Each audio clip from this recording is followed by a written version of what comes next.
They say that gasoline burns brighter than logs. It's a spectacular, roaring heat that makes you feel alive for a split second, but it leaves you shivering in the dark before the night is even half over. My name is Callie, and for a long time I lived a log kind of life. It was steady, predictable, and warm. I had a 4.0 GPA, a sensible apartment with a functional dishwasher, and a career path as an entry-level programmer at Providian Computers that made my parents proud. I was content.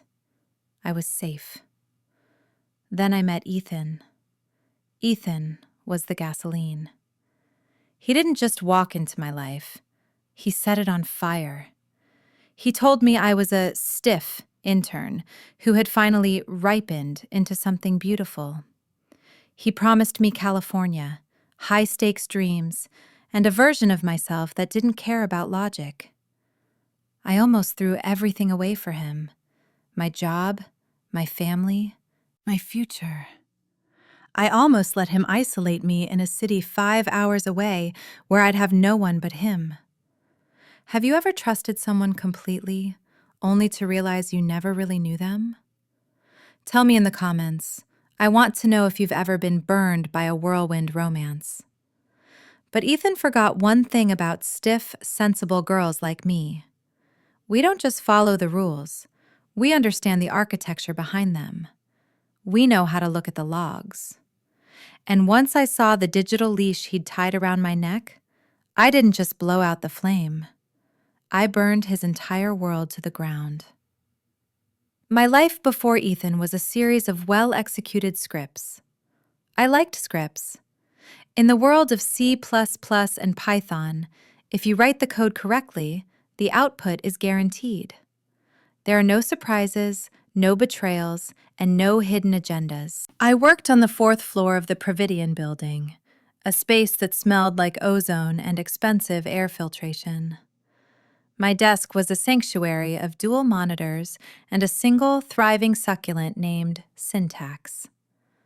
My parents, God bless them, called me every Tuesday at 7 p.m. Not 6:58, not 7:05, always 7. "How's the job, Cal?"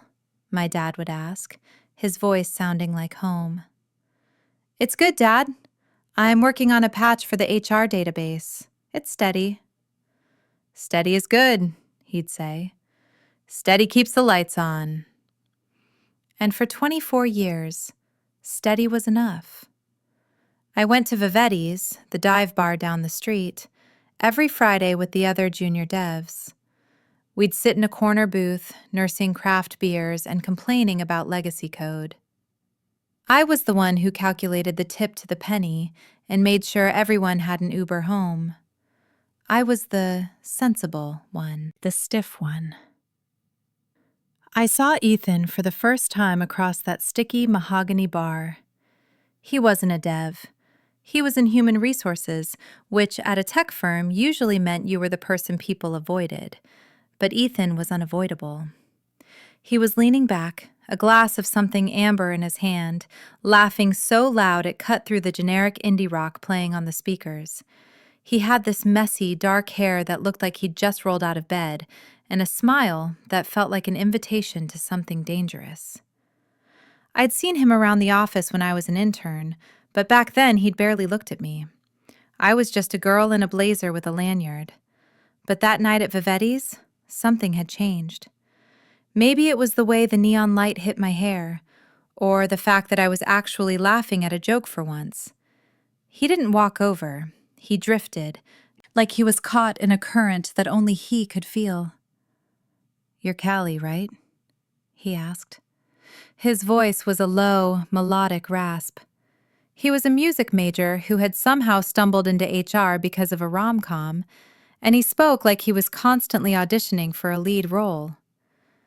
The intern who used to walk like she had a ruler taped to her spine? I should have been insulted.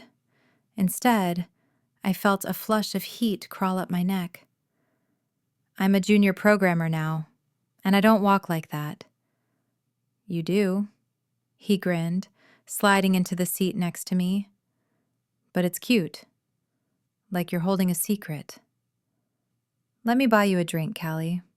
Something that isn't a sensible, light beer. The flirtation that followed was fast, clumsy, and utterly intoxicating. I was used to logic. Ethan was pure chaos. He danced like the music was alive in his bones, dragging me onto the floor even though my feet felt like lead. He sang along to 90s pop hits with a reckless, gravelly voice that made the whole bar look at him. And for the first time in my life, I liked being the girl standing next to the center of attention. I didn't even notice how many drinks he was buying me. I was just happy to stop calculating the tax on my own life for 5 minutes. He made suggestive jokes that I didn't quite catch, which only made him laugh harder and call me endearing. By the time we were standing outside in the cool night air, the streetlights humming above us, he leaned in. The kiss tasted like gin and cigarettes. It wasn't sensible. It was messy. And as I walked home that night, my head spinning, I thought I'd finally found the spark I'd been missing. I had no idea it was actually the sound of a trap snapping shut. The next morning felt like a physical punishment. My head was a dull drum, and every time the elevator chimed on my way to the 4th floor, I winced. But I was smiling. I kept thinking about the way Ethan's hand had felt on the small of my back, and the reckless, beautiful way he looked at the world. I sat down at my desk, ready to dive into a sea of Python scripts, and clicked open my inbox. My heart didn't just drop, it stopped. From Human Resources Officer number 39 to Callie Temple. Subject: urgent. Conduct review required. Dear Callie Temple, please come to Human Resources Office 146 immediately. A formal flag has been placed on your file regarding professional conduct. This matter must be discussed in person. Failure to attend will result in immediate disciplinary action. I couldn't breathe.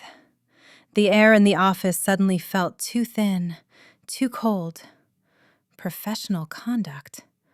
I'd never even had a late library book, let alone an HR flag. My mind raced through the previous night. Had someone seen us at Vivetti's? Was it against the rules to date someone from HR? I remembered the 5th drink. I remembered the way I'd stumbled a little. God, did I do something I couldn't remember? My hands were shaking so hard I had to sit on them for a full minute before I could stand up. Every coworker I passed on the way to the 1st floor felt like a judge. I felt the heat rising in my cheeks, a deep, shameful red. I reached office 146. The door was heavy, frosted glass. I knocked, the sound echoing like a gavel. Come in. I pushed the door open, my apology already halfway up my throat. But I froze. Ethan was leaning back in a high-backed leather chair, his boots up on the desk. He wasn't wearing the HR mask. He was wearing a mischievous, almost cruel smirk. Did I scare ya?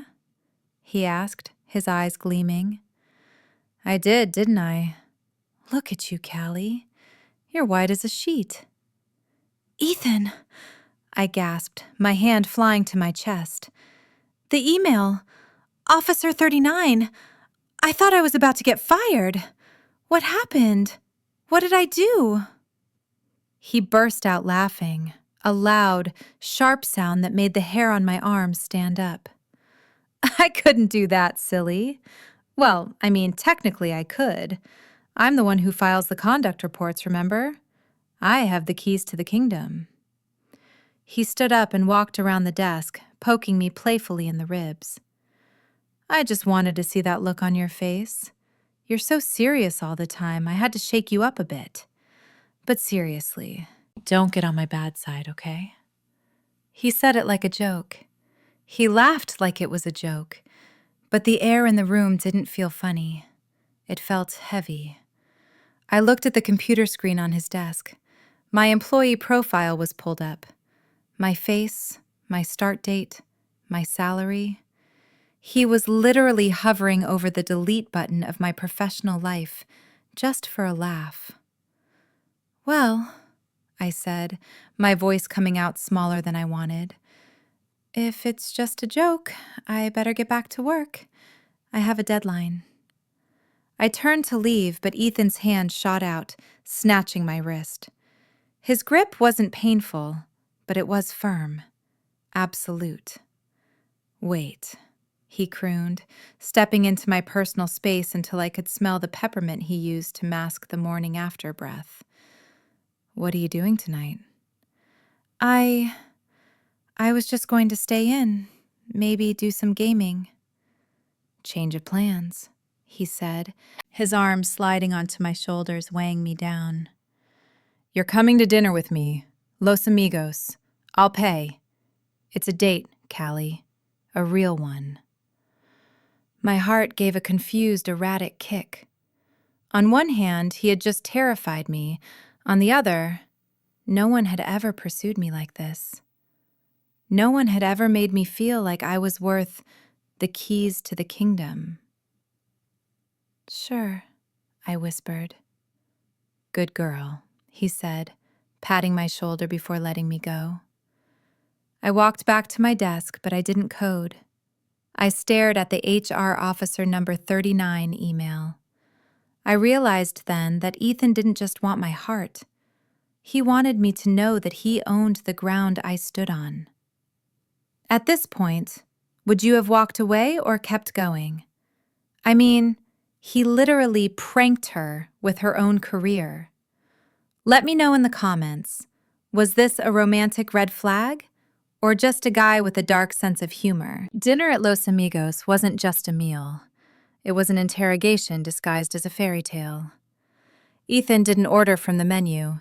He told the waiter what we were having, and he didn't stop at one bottle of wine.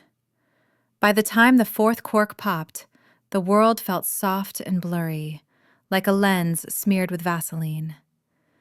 "You're wasted here, Callie," he said, leaning across the table. The candlelight caught the amber in his eyes, making him look like a prophet. "Providian?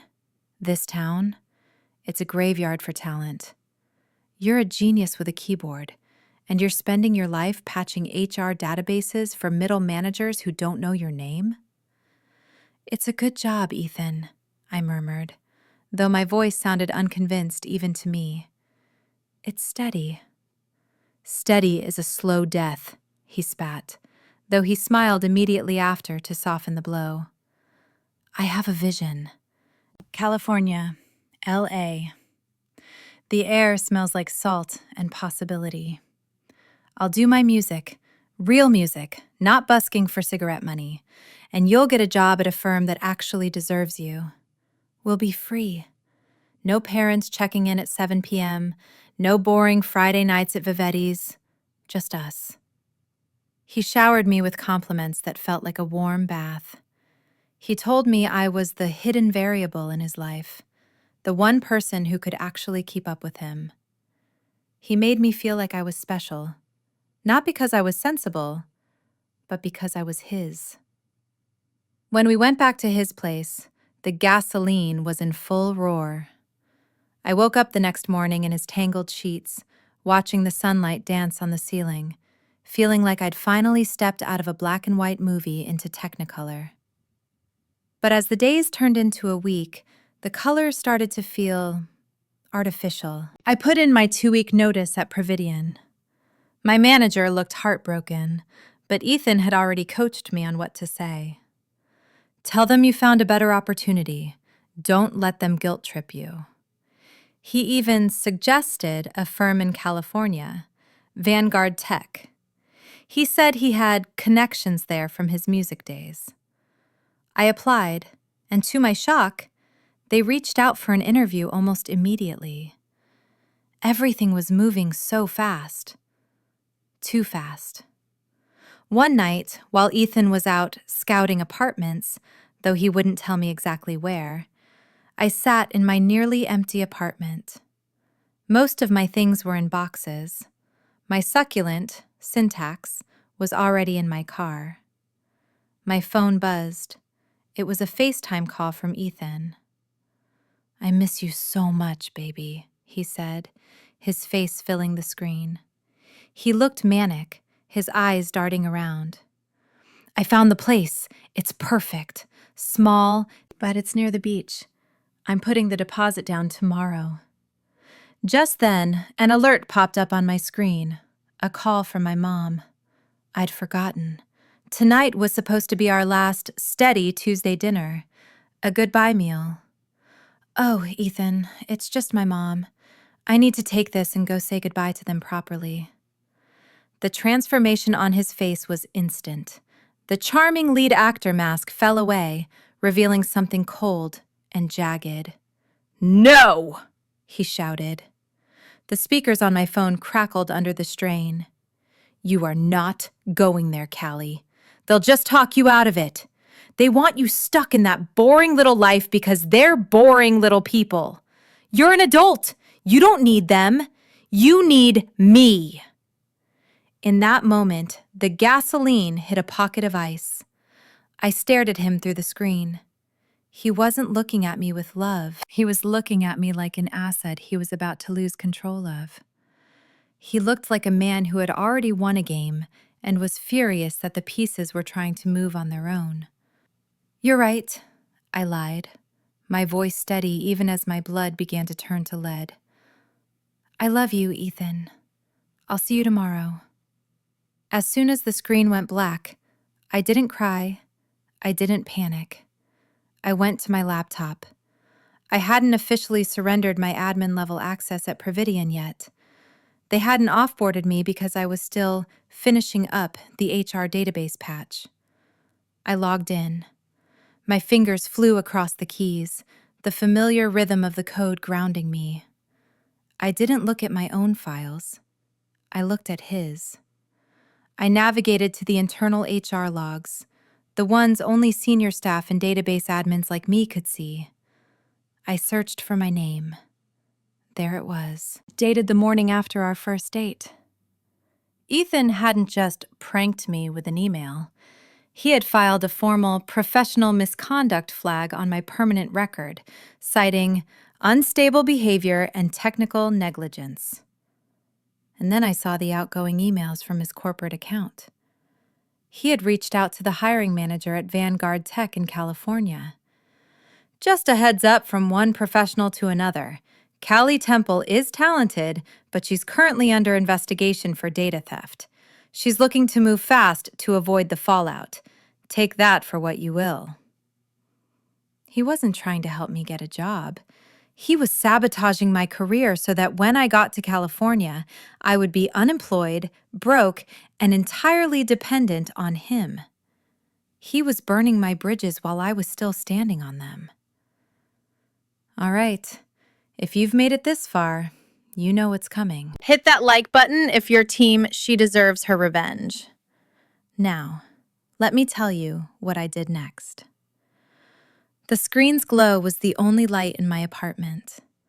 Outside, the world was quiet, but inside my head, it was a roar of binary. I wasn't the stiff girl anymore. I was a ghost in the machine, and Ethan had left the door wide open. Ethan's biggest mistake wasn't just underestimating my spine. It was underestimating my access. He thought HR held the power because they held the folders.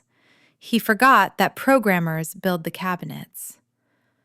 I didn't just look at the emails he sent about me. I went deeper. I pulled the logs for every professional misconduct flag he'd filed in the last 6 months. It was a pattern of sociopathy. Whenever a woman in the office turned him down, or a man outperformed him, a flag appeared. He was using the company's disciplinary system as a personal hit list. My fingers blurred over the keys. I wasn't just gathering evidence. I was building a digital guillotine. First, I screen recorded the logs of him manually entering the false report against me at 8:02 a.m., exactly 4 minutes after he'd sent me a Morning beautiful, text. The timestamp was the smoking gun. Second, I accessed the company's internal server recordings. I found the audio from the prank in Office 146. Because it was a designated HR meeting room, every word was recorded for legal compliance. I downloaded the clip of him laughing, saying, "I'm the one who files the conduct reports. Don't get on my bad side." It was the sound of a predator admitting his process. Third, I wrote a script. Not a patch this time, but a data dump. I compiled every flirtatious, boundary-crossing text he'd sent me since that first drink, side by side with the official HR policies he'd signed during his onboarding. By 4 a.m., I had a file titled Ethan_Vance_fraud_report. I didn't send it to his boss. I sent it to the head of global HR, the chief technology officer, and the CEO of Providian. I blind copied the legal department for good measure. I attached a cover letter that was as cold and precise as a winter morning. As I prepare for my transition out of Providian, I am performing my final duty as an administrator, purging the system of corrupted data. Please find the attached evidence of systemic fraud, sexual harassment, and professional sabotage perpetrated by Ethan Vance. My resignation is hereby rescinded. I am requesting a formal review of my promotion to Senior Systems Architect, a position I have earned by protecting this company from internal threats. I hit send. The whoosh sound of the outgoing email was the most satisfying thing I'd ever heard. But I wasn't done. I had one more bridge to fix. I emailed the hiring manager at Vanguard Tech in California. I didn't beg. I sent them the screen-recorded logs proving that the investigation against me was a fabrication created by the person who had contacted them. I told them I was no longer interested in the junior position, but if they ever needed a consultant who could find a needle in a digital haystack, they had my number. I closed my laptop, walked to the kitchen, and made a pot of coffee. I sat by the window and watched the sun come up. I wasn't shaking. I wasn't crying. I felt like a system that had just finished a long overdue reboot. At 9 a.m., my phone began to vibrate. It didn't stop. The first call was from the CEO's assistant. They wanted me in the office in an hour. Not for a disciplinary hearing, for a debrief. The second was a flurry of texts from Ethan. He was still in the honeymoon phase of his delusion, unaware that the floor had already disappeared beneath him. "Hey, baby, I'm at the apartment. It's a bit of a dump, but it's ours. When are you leaving? I can't wait to have you all to myself." I didn't reply. I got dressed. I chose my sharpest blazer, the one Ethan called stiff. I did my hair. I looked like a woman who was about to take back everything that was hers. When I arrived at the Providian building, the atmosphere was electric. Security was standing outside Office 146. 2 men in suits were box up Ethan's things. I watched from the glass balcony as Ethan was led out of the building. He wasn't the whirlwind anymore. He looked small. He looked pathetic. He caught my eye for a split second, and I didn't look away. I didn't smirk.